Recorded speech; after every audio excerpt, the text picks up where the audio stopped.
نحمده ونصلي ونسلم على رسوله الكريم اما بعد فاعوذ بالله من الشيطان الرجيم بسم الله الرحمن الرحيم لقد من الله على المؤمنين اذ بعث فيهم رسولا وقال الله تبارك وتعالى في مقام آخر ان الله وملائكته يصلون على النبي يا ايها الذين آمنوا صلوا عليه وسلموا تسليما اللهم صل على محمد وعلى آل محمد كما صليت على إبراهيم وعلى آل إبراهيم إنك حميد مجيد اللهم بارك على محمد وعلى آل محمد كما باركت على إبراهيم وعلى آل إبراهيم إنك حميد مجيد۔ معزز خواتین و حضرات، آج 12 ربیع الاول سن 1445 ہجری بمطابق 29 سپتمبر سن 2023 عیسوی بروز جمعۃ المبارک سن 2023 عیسوی ہے، اور آج کا دن وہ مبارک دن ہے کہ جب ہمارے آپ کے پیارے آقا انعامدار حضور محمد مصطفیٰ احمد مجتبیٰ سرکار دو عالم نور مجسم صلی اللہ علیہ وآلہ وسلم اس دنیا فانی میں تشریف لائے، اور پھر یہ سورج، یہ چراغ، یہ چاند ایسا چمکا کہ جس کی روشنی تا قیامت موجود رہے گی اور موجود ہے۔ آج اسی سلسلہ میں آپ سے محو گفتگو ہوں۔ بڑے بڑے خطابات، بڑی بڑی تقاریر آپ نے سنی ہوں گی، بہت لمبی چوڑی گفتگو بھی نہیں کروں گا، صرف حصہ ملانا مقصود ہے، اور موضوع پر چند گزارشات پیش کروں گا۔ ارشاد خدا بندی ہے کہ اللہ نے مومنوں پر احسان کیا کہ ان میں اپنا رسول بھیج دیا۔ اللہ ارشاد فرما رہا ہے کہ ہم نے مومنوں پر احسان کیا جن میں اپنا رسول بھیج دیا۔ اب چند باتیں بڑی قابل غور ہیں موضوع پر آنے سے پہلے۔ اللہ نے بے شمار انواع و اقسام کی نعمتیں ہمیں عنایت کی، بے شمار نعمتیں، آنکھیں، کان، زبان، دماغ، دل، ہوا، پانی، سورج، کیا کیا چیز ہے جو اللہ نے ہمیں عطا نہیں کی۔ لیکن اللہ نے کسی بھی نعمت پر اپنا احسان نہیں جتایا۔ وہ اتنی بڑی ذات ہے، اتنی بڑی ہستی ہے کہ جو کن فرما کے کن فیکون کر دیتی ہے، یعنی جو چاہتی ہے وہ کر دیتی ہے، اور اس کے لیے یہ کوئی مشکل عمل، مشکل معاملہ نہیں ہوتا۔ اور اسی وجہ سے اللہ تبارک و تعالیٰ نے کسی بھی بات پر یہ نہیں کہا کہ ہم نے احسان کیا، لیکن یہاں احسان کے دائرہ کو محدود کر لیا۔ یہ نہیں کہا کہ اللہ نے انسانوں پر احسان کیا یا اللہ نے مسلمانوں پر احسان کیا، بلکہ کیا کہا؟ اللہ نے مومنوں پر احسان کیا۔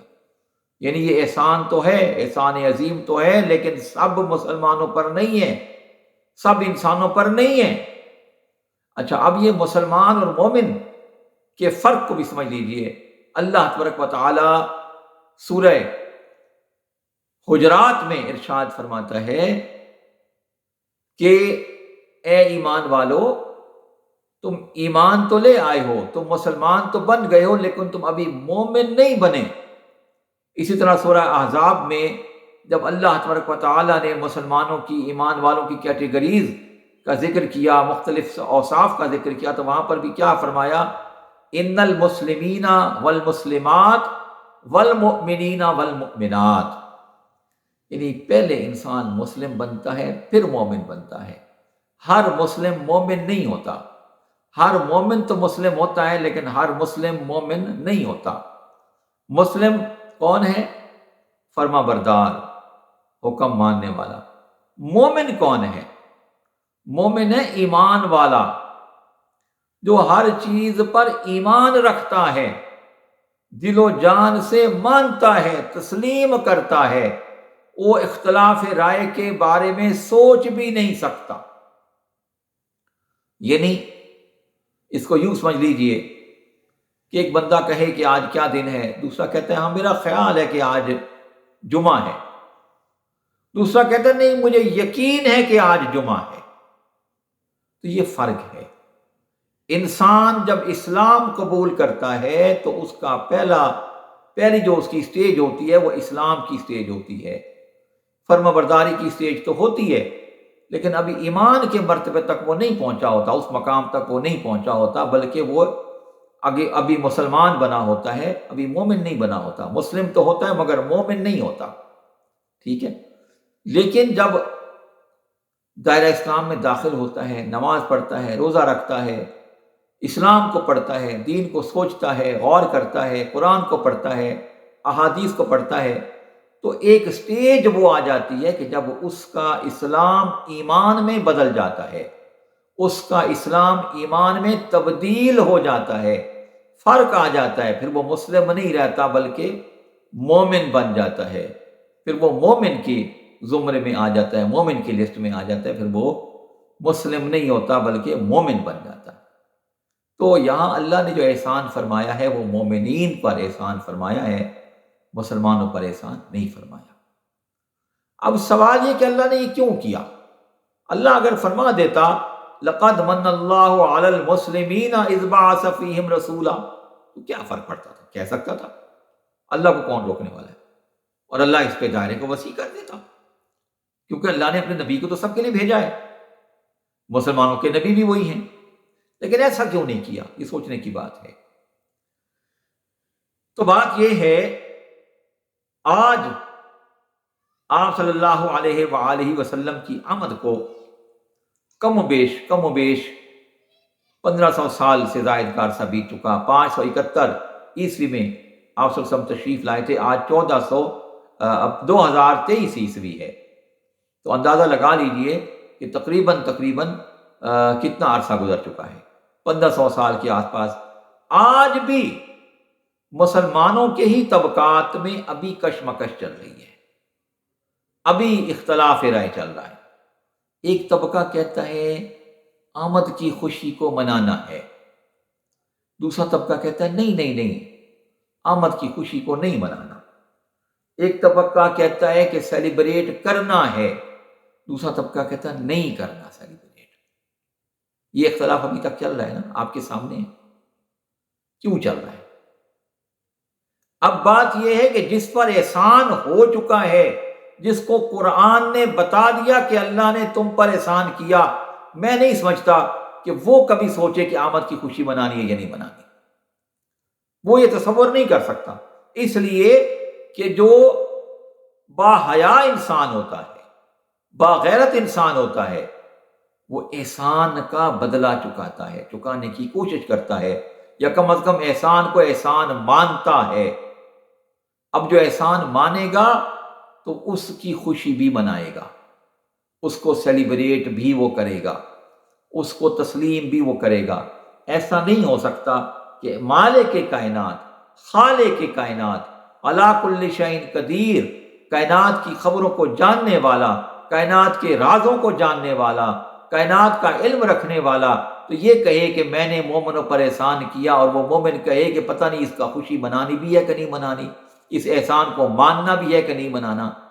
تو بھائی بات یہ ہے کہ جس پر احسان ہوا، جس کو قرآن نے کہا کہ احسان کو مانو یا ہم نے آپ پر احسان کیا، وہ کبھی نہیں ہو سکتا کہ احسان کو تسلیم نہ کرے یا احسان کو نہ مانے، یہ نہیں ہو سکتا۔ وہ احسان کو مانے گا، ہر صورت میں مانے گا، ٹھیک ہے۔ ہاں، جس کو قرآن نے کہا ہی نہیں، وہ شک میں پڑا ہوا ہے کہ پتہ نہیں کوئی خاص چیز ہمیں ملی بھی ہے کہ نہیں ملی۔ اگر کچھ خاص ملا نہیں ہے تو سیلیبریٹ کیوں کرنا ہے؟ اللہ نے تو بے شمار نعمتیں دی ہیں، کھانا دیا، پینا دیا، اٹھنا سونا دیا، جاگنا دیا، دولت دی، عزت دی، شہرت دی، سب کچھ دیا۔ اللہ نے کہیں کہا ہی نہیں احسان منانا، احسان کیا، ٹھیک ہے نا۔ اور اس مسلمان پر، عام آدمی پر تو احسان کیے گئے۔ چلے اس کو اور طریقے سے سمجھ لیں۔ ایک بندہ وہ ہے جس نے اسلام قبول کر لیا، اور ایک بندہ جس نے اسلام قبول کیا ہی نہیں ہے، وہ نان مسلم ہے، وہ ہندو ہے، یہودی ہے، عیسائی ہے، کچھ بھی ہے۔ کیا وہ 12 ربیع الاول کو سیلیبریٹ کرتا ہے؟ یا اسے 12 ربیع الاول کو سیلیبریٹ کرنا چاہیے؟ وہ کیوں سیلیبریٹ کرے گا؟ اس کو تو پتہ ہی نہیں کہ آپ صلی اللہ علیہ وسلم کون ہے، ٹھیک ہے نا۔ جیسے اب حالانکہ ہم حضرت عیسیٰ علیہ السلام کو مانتے ہیں، اس کے باوجود ہم کرسمس کو سیلیبریٹ ہم نہیں کرتے، ٹھیک ہے نا؟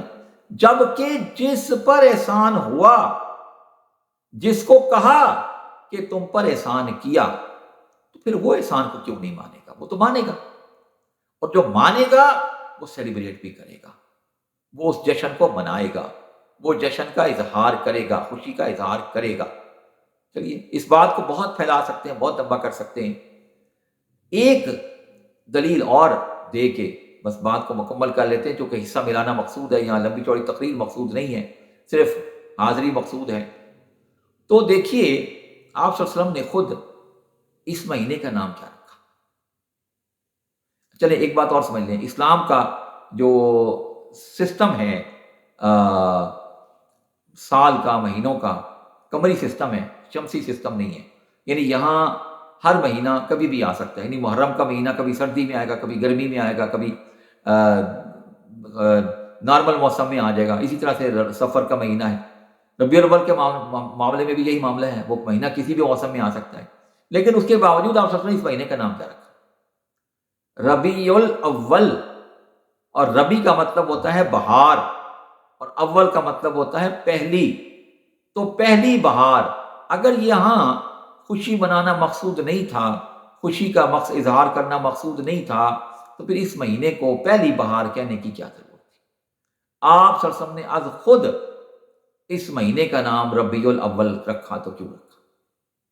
اچھا چلیے اب ایک بات اور اسی پہ چھوٹی سی بات اسی ضمن میں عرض کر کے مکمل کروں گا کہ سوال یہ کہ جی وہ جی صحابہ کرام کے بارے میں کبھی یہ نہیں منایا گیا، آپ صلی اللہ علیہ وسلم کے زمانے میں کبھی نہیں منایا گیا۔ بھائی اس لیے نہیں منایا گیا کہ اس وقت آپ صلی اللہ علیہ وسلم کی آمد کی خوشی کو ہر روز منایا جاتا تھا، ان کی زندگی میں آپ صلی اللہ علیہ وسلم کی موجودگی ہر وقت، ہر لمحہ، ہر آن تھی، اور ہر وقت وہ اس خوشی کو سیلیبریٹ کرتے تھے۔ آج وہ کیفیت نہیں ہے، اسی لیے آج ہمیں مختلف دن، مختلف جو مہینے ہیں وہ سیلیبریٹ کرنے پڑتے ہیں مقرر۔ آج کبھی کیا ہوتا ہے، کبھی خواتین کے حقوق کا دن ہوتا ہے، کبھی مردوں کے حقوق کا دن ہوتا ہے، کبھی نوجوانوں کے حقوق کا دن ہوتا ہے، کبھی معذور افراد کے حقوق کا دن ہوتا ہے، کبھی کسانوں کا دن ہوتا ہے، کبھی فادرز ڈے ہوتا ہے، کبھی مدرز ڈے ہوتا ہے، مختلف دن ہوتے ہیں۔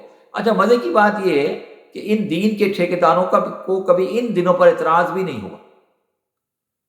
میں نے ایک بچے سے پوچھا، وہ مجھے بڑے فخر سے بتا رہا ہے کہ ہمارے اسکول میں میلاد ہوا، میلاد کی محفل ہوئی، اور بعد میں سلام ہوا تو میں تو کھڑا نہیں ہوا۔ میں نے کہا اچھا، بڑا اچھا کام کیا تم نے۔ میں نے کہا تمہارے اسکول میں اسمبلی ہوتی؟ جی ہوتی ہے۔ میں نے کہا اچھا پھر اسمبلی میں ترانہ بھی ہوتا ہے؟ جی ہوتا ہے۔ تو میں نے کہا ترانے کے لیے کھڑے ہوتے ہو؟ جی ہوتا ہوں۔ تو میں نے کہا سلام میں کیا موت پڑی تھی؟ وہ جی اس پہ تو ثواب۔ میں نے کہا بھائی ثواب کی جہاں تک بات ہے، ثواب دیکھو، ثواب بھی بہت ساری چیزوں پہ ہے۔ کیا ثواب پانی کسی کو پلا تو ثواب نہیں ہے، کسی کو کھانا کھلا تو ثواب نہیں ہے، لیکن کیا یہ سب اللہ کے لیے کر رہے ہیں؟ وہ جی ہم تو اللہ کے لیے میں نے کہا بھائی ہر کام، عبادت اللہ کی ہوتی ہے، عبودیت اللہ کی ہوتی ہے، آپ باقی معاملات تو کر سکتے ہیں ثواب کی نیت سے۔